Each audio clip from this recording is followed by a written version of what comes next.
بھائی دوستوں بزرگوں، مجھے ویسے بیان کرنا آتا تو نہیں ہے، لیکن حضرت مفتی صاحب کے حکم پر یہاں حاضر ہوا ہوں۔ ایک طالب علم کی حیثیت سے کچھ گفتگو آپ حضرات کے سامنے کروں گا، لیکن اپنی بات شروع کرنے سے پہلے ساتھیوں کو ایک واقعہ اور ایک لطیفہ سناتا ہوں۔ عموماً ہوتا یہ ہے، خصوصاً ہمارے پٹھان برادری میں اور بلوچ برادری میں، گاؤں دیہات کے رہنے والے جتنے بھی ہیں،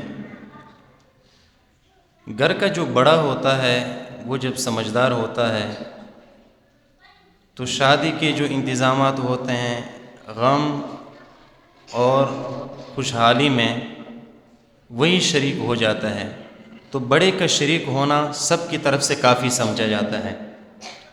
کسی کے غمی میں چلا گیا میت کے موقع پر، بس ایک بندہ حاضر ہو گیا، اس نے حاضری دے دیا، بڑے نے حاضری دے دی تو بس کافی ہو جاتا ہے۔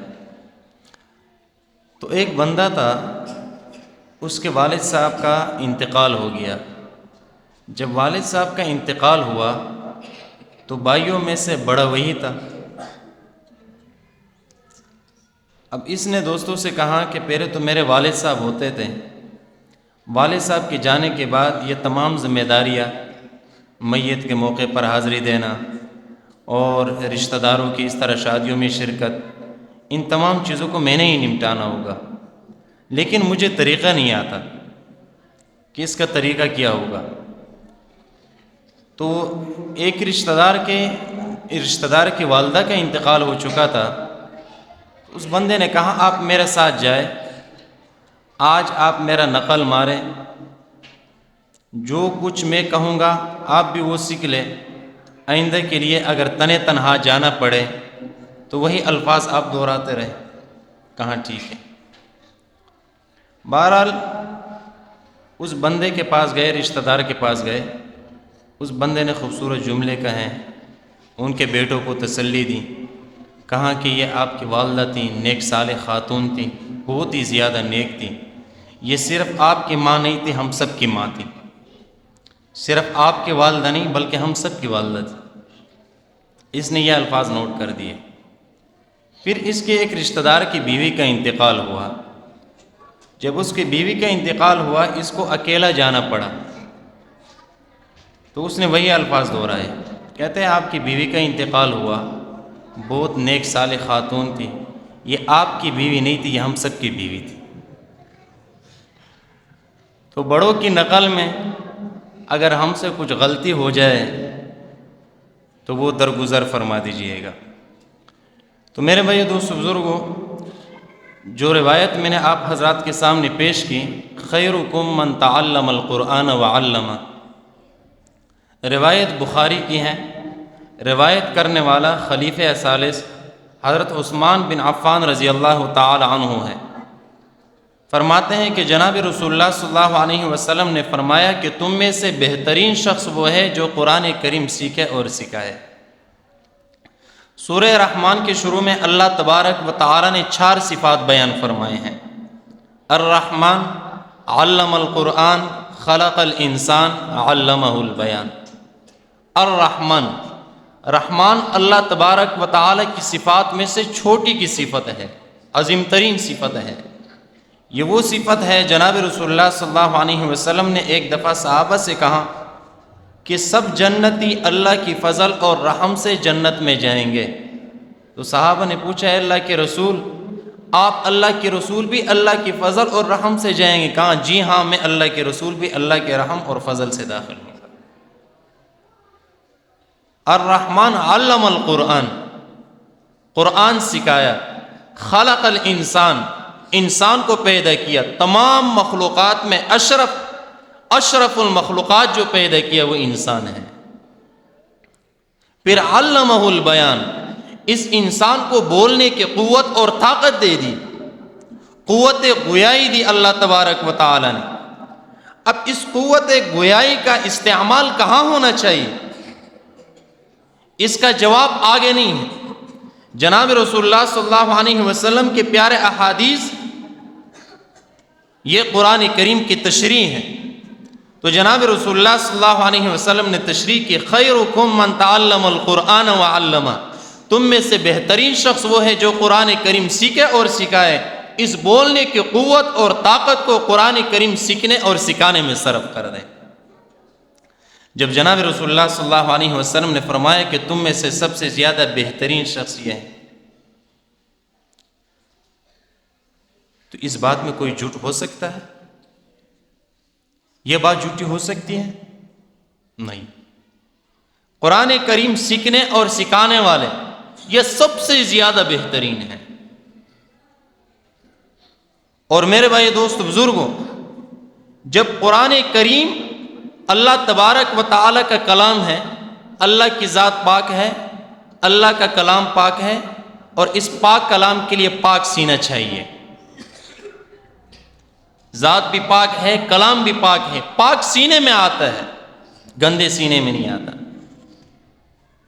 اللہ تبارک و تعالیٰ کا کلام سب کلاموں سے اعلیٰ۔ جس شخص نے اس کلام کو سینے میں لے لیا اور صحیح طریقے سے اس پر عمل کیا تو وہ بندہ اللہ کے بندوں میں سے سب بندوں سے اعلیٰ۔ عیینہ بن حسین فزاری مسلمان ہونے سے پہلے جناب رسول اللہ صلی اللہ علیہ وسلم کی خدمت میں حاضر ہوا۔ جناب رسول اللہ صلی اللہ علیہ وسلم کی خدمت میں کچھ نادار فقیر مسلمان بیٹھے ہوئے تھے۔ سلمان فارسی رضی اللہ تعالی عنہ بھی موجود تھے۔ چھوٹی سی چادر اڑے ہوئے تھے اور وہ چادر بھی پوری نہیں تھی۔ عیینہ بن حسین فزاری کہنے لگا، اے محمد، ہم کو آپ کی مجلس سے روکنے والی چیز انہی لوگوں کی آپ کے پاس بیٹھنا ہے، یا تو آپ ایسے کریں کہ ہمارے لیے ایک الگ مجلس منعقد کر دیں، یا ان لوگوں کو اس مجلس سے ہٹا دیں۔ ہم قبائل مضر کے لوگ ہیں، ہم سردار لوگ ہیں، ہم بڑے لوگ ہیں، اگر ہم مسلمان ہو گئے دوسرے لوگ بھی مسلمان ہو جائیں گے، لیکن ہم آپ کی مجلس میں نہیں بیٹھ سکتے، اس لیے کہ یہ فقیر نادار مسلمان بیٹھے ہوئے ہیں، اس کے ساتھ بیٹھنا ہم عار سمجھتے ہیں۔ تو اللہ تبارک و تعالیٰ کو یہ بات پسند نہیں آئی۔ اللہ تبارک و تعالیٰ وہی بیچتے ہیں، قرآن کی آیت اتارتے ہیں، وَاصْبِرْ نَفْسَكَ مَعَ الَّذِينَ يَدْعُونَ رَبَّهُمْ بِالْغَدَاةِ وَالْعَشِيِّ يُرِيدُونَ وَجْهَهُ۔ جناب رسول اللہ صلی اللہ علیہ وسلم پر وحی آتی ہے، آیت اترتا ہے، وَاصْبِرْ نَفْسَكَ، آپ اپنے آپ کو روکے رکھیں، اپنے آپ کو جمائے رکھیں ان لوگوں کے پاس جو صبح اور شام اللہ تبارک و تعالیٰ کی ذکر میں مصروف رہتے ہیں، صبح اور شام اللہ تبارک و تعالیٰ کے کلام کی تلاوت کرتے ہیں۔ یریدون وجہ، اس سے ان کا غرض کیا ہے؟ دنیا کمانا نہیں، غرض کیا ہے؟ یریدون وجہ، اللہ تبارک و تعالیٰ کی رضا حاصل کرنا۔ ترید ولا تعد عیناک عنہم ترید زینت الحیات الدنیا، آپ کی آنکھیں، آپ کی توجہات ان لوگوں سے نہ ہٹیں دنیا کی زندگی کے رونق کے خاطر۔ ولا تطع من اغفلنا قلبہ عن ذکرنا واتبع ہواہ وکان امرہ فرطا، اور اس شخص کے کہنے پر نہ چلے، عیینہ بن حسین فزاری اس شخص کے کہنے پر نہ چلے کہ جس کے دل کو ہم نے اپنے یاد سے غافل کر دیا ہے، واتبع ہواہ وکان امرہ فرطا، اور وہ خواہشات کے پیچھے چل پڑا ہے، وکان امرہ فرطا، اور اس کا یہ معاملہ حد سے گزر گیا ہے۔ تو میرے بھائی دوستو بزرگوں، جناب رسول اللہ صلی اللہ علیہ وسلم کو اللہ تبارک و تعالیٰ کی طرف سے ان لوگوں کے پاس بیٹھنے کا حکم ہے کہ جن کے پاس اللہ کا کلام ہے، جو صبح اور شام اللہ کی ذکر میں مصروف رہتے ہیں، دنیا داروں کے پاس نہیں۔ یہ علماء اور طلباء کی جماعت دنیا والے جتنے بھی حقارت کی نگاہ سے دیکھے، جتنے بھی حقارت کی نگاہ سے دیکھیں، یہ جماعت یہ اللہ تبارک و تعالیٰ کے ہاں مقرب جماعت ہے، مقبول جماعت ہے۔ حضرت ابو درداء رضی اللہ تعالی عنہ کی روایت ہے کہ جناب رسول اللہ صلی اللہ علیہ وسلم نے فرمایا، سمعت رسول اللہ صلی اللہ علیہ وسلم یقول، میں نے جناب رسول اللہ صلی اللہ علیہ وسلم سے یہ فرماتے ہوئے سنا۔ جناب رسول اللہ صلی اللہ علیہ وسلم نے کیا فرمایا؟ من سلک طریقا یطلب فیہ علما سلک اللہ طریقا من طرق الجنہ، جو شخص ایسے راستے پر چلا جس میں وہ علم دین حاصل کر رہا ہو، اللہ تبارک و تعالی اس شخص کو جنت کے راستے پر چلاتا ہے۔ وَإِنَّ الْمَلَائِكَةَ لَتَضَعُ أَجْنِحَتَهَا رِضًا لِطَالِبِ الْعِلْمِ، فرشتے اللہ تبارک و تعالی کی نورانی مخلوق فرشتے طالب علم کی رضا اور خوشنودی کے لیے اپنا پر بچھاتے ہیں۔ وَإِنَّ الْعَالِمَ لَيَسْتَغْفِرُ لَهُ مَنْ فِي السَّمَاوَاتِ وَمَنْ فِي الْأَرْضِ وَالْحِيتَانُ فِي جَوْفِ الْمَاءِ، اور عالم کے لیے آسمان والے یعنی فرشتے، زمین والے جن اور انس، حتیٰ کہ دریا کی مچھلیاں بھی ان کے لیے دعائیں مغفرت کرتی ہیں۔ یہ انعام کس کے لیے ہیں؟ علماء کے لیے، طلباء کے لیے، جنہوں نے دین شریعت کو، علم دین کو، اللہ تبارک و تعالی کے کلام کو سینے سے لگایا۔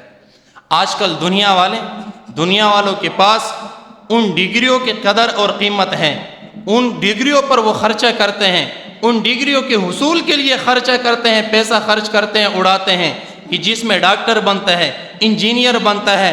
میرے بھائی دوستو بزرگوں، کالج میں جاتا ہے، یونیورسٹی میں جاتا ہے، یا تو ڈاکٹر بنے گا، انجینئر بنے گا، اور جہاز بنائے گا، پائلٹ بن جائے گا، لیکن جو ڈگری یہ مولوی صاحب اس کچی مسجد میں، اس کچی آبادی میں ان بچوں کو حوالے کرتا ہے، وہ ڈگری خدا کی قسم اس ڈگری کا مقابلہ دنیا کا کوئی ڈگری نہیں کر سکتا۔ یہ بات بغیر دلیل کے نہیں، دلیل کے ساتھ بیان کرتا ہوں۔ ان بچوں نے اللہ تبارک و تعالی کے کلام کو حاصل کیا، آپ کے سامنے بیٹھے ہوئے ہیں، اس پر محنت ہوئی ہے، استاد نے مشقت برداشت کی ہے، ان کے والدین نے بھی مشقت برداشت کی ہے، اور ان بچوں نے بھی رات اور دن محنت کی ہے۔ آپ حضرات کے سامنے یہ سال کے آخر میں جو پروگرامات ہوتے ہیں، ان محنتوں کا ثمرہ آپ حضرات کے سامنے پیش کرنا ہوتا ہے۔ جناب رسول اللہ صلی اللہ علیہ وسلم، اس ڈگری سے کیا ملے گا؟ جناب رسول اللہ صلی اللہ علیہ وسلم نے فرمایا، اقرأ ورتق ورتل كما كنت ترتل في الدنيا فإن منزلك عند آخر آية تقرأها۔ صاحب قرآن سے کہا جائے گا، اقرأ، قرآن کریم پڑھتا جا، ورتل كما كنت ترتل في الدنيا، اور جنت کے درجوں